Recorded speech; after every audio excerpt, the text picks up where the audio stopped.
اهلا بيكم في فيديو جديد. فيديو النهارده هنعمل مع بعض عجينه الكنافه في البيت. كل سنه وانتم طيبين.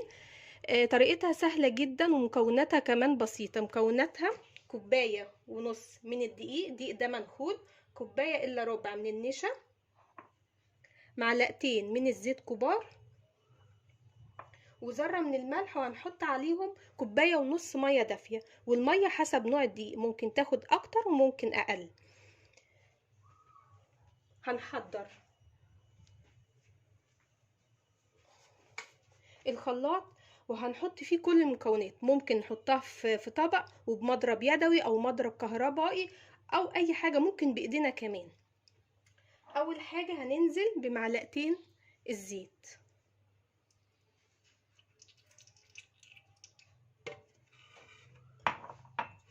وهنزل بكوباية ونص من المية دافية طبعا،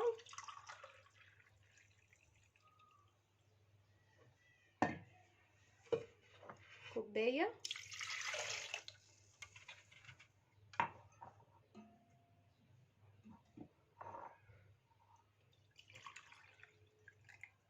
والنص، ده زيادة عن نص، هنقص حبة مش هحطها كلها. هنزل بذرة الملح، اقل من نص معلقة صغيرة ملح، يعني بصوا حاجة بسيطة جدا. والنشا كوباية الا ربع،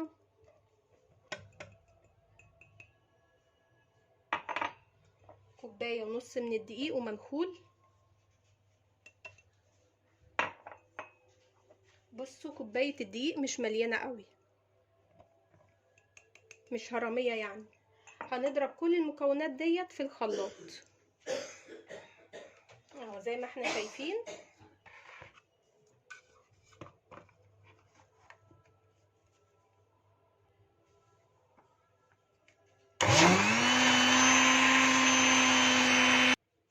كده تمام، ضربنا كل المكونات. هنحضر شفشق كده وهنصب فيه الخليط دوت. طبعا انا ضرباه كويس ومتاكده ان هو مفيش اي تكتلات فيه، بس زياده تاكيد حتى لو احنا عاملينه بالمضرب اليدوي الكهربي او في الخلاط لازم نصفيه زياده تاكيد عشان ما يبقاش فيه اي تكتلات. هحضر اهو شفشه وصفايه كده زي ما احنا شايفين، وهننزل بالخليط. بصوا انا عايزه اوريكم السمك، بصوا السمك اهو، شايفينه اهو. نبتدي نصفيه، بصوا اهو، هو ما فيهوش اي تكتلات زي ما قلت لكم، لاني انا خلطاه كويس جدا، بس زياده تاكيد. بصوا اهو، شايفين السمك كمان، هو ده السمك المطلوب. طيب لو طلعت معايا العجينه تقيله اعمل ايه؟ بزود ميه دافيه وما زودش كتير. طب لو طلعت خفيفه بزود حبه دقيق. انا الميه ديت بالظبط طلعت مظبوطه على الدقيق، ما زودتش ولا ميه ولا زودت دقيق، بس حسب نوع الدقيق. بصوا اهي صفيتها كلها زي ما احنا شايفين.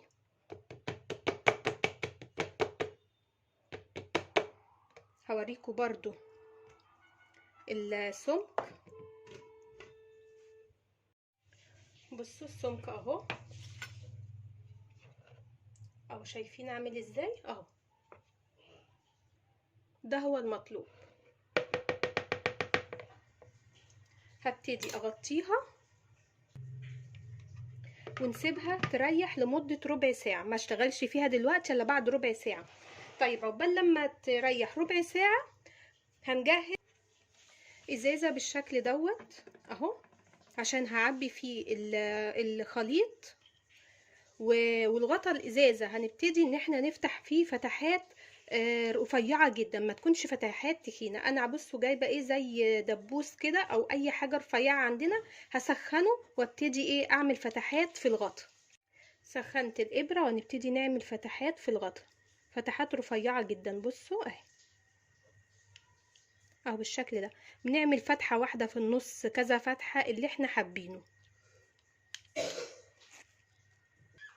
بصوا انا عملت 4 فتحات بالشكل ده اهو. حابين اكتر من كده تمام، كفايه كده خلاص. انا عملت 4 كفايه قوي، لغايه لما العجينه بس تريح وهنكمل كده. بعد ربع ساعه والعجينه ريحت اهي زي ما احنا شايفين كده اهي. هبتدي دلوقتي افضيها في الازازه. عايزه اقول لكم ان الفتحات اللي احنا عاملينها ما تكونش الفتحات واسعه قوي علشان الكنافه ما تكونش تخينه.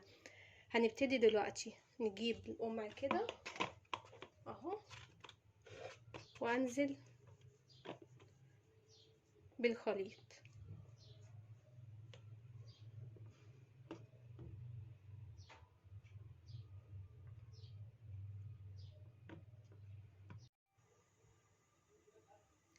ممكن اعبي كميه الخليط كلها، وممكن ايه حبه بس عشان الازازه ما تبقاش تقيله على ايدينا زي ما احنا شايفين كده اهو.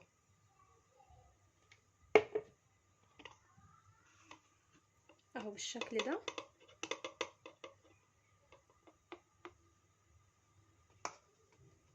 وهغطيها.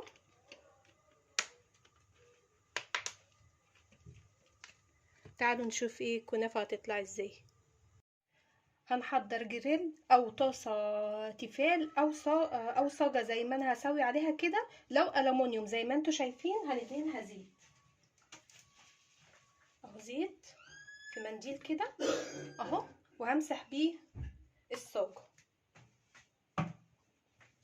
مشغله النار، الصاجه ديت تسخن، ما احطش العجينه عليها وهي بارده، لازم أن تكون سخنه اهو. زي ما احنا شايفين مسحتها كويس جدا،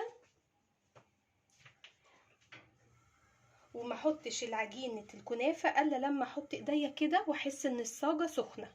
طول ما هي بارده ما انزلش بالعجينه. هي لسه زي ما احنا شايفين كده، انا لسه مشغله عليها لسه ما سخنتش.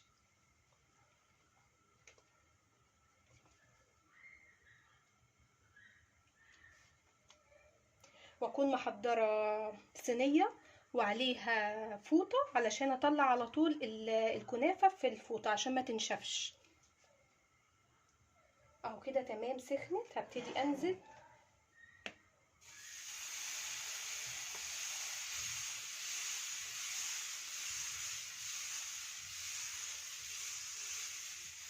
هي اول واحده بس ما بتظبطش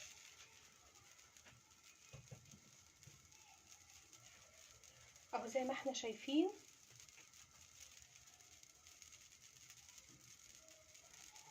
ما بتاخدش وقت على النار. بصوا اهي احلى كنافه معانا زي ما احنا شايفين اهي. بصوا اهي. وابتدي اطلعها وبحط غيرها. اطلعها طبعا في قلب فوطه علشان تفضل طريه.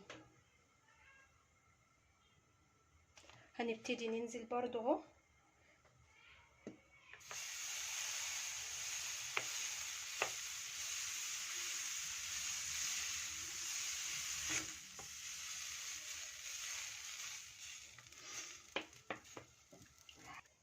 اهو زي ما احنا شايفين. بصوا اهي استوت. عايزه كميه الكنافه كلها، وزي ما انتوا شايفين انا حطاها في قلب الفوطه علشان تفضل طريه اهي. بصوا الكنافه وجمالها اهي.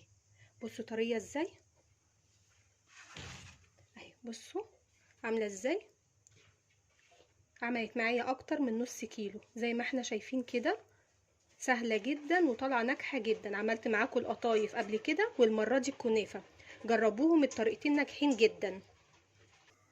بصوا مفلفله ازاي وجميله، تتاكل نيه زي ما احنا شايفين. بصوا اهي. بصوا الجمال اهي. اتمنى يكون الفيديو عجبكم، ولو عجبكم الفيديو ما تنسونيش في اللايك والشير. ولو اول مره تشوفوا فيديوهاتي يا ريت تشتركوا في القناه وتفعلوا زر الجرس وتختاروا الكل عشان يوصلكوا اشعار بكل فيديو جديد بنزله في قناتكم على اليوتيوب. اقول لكم سلام وانتظروا مني فيديو جديد.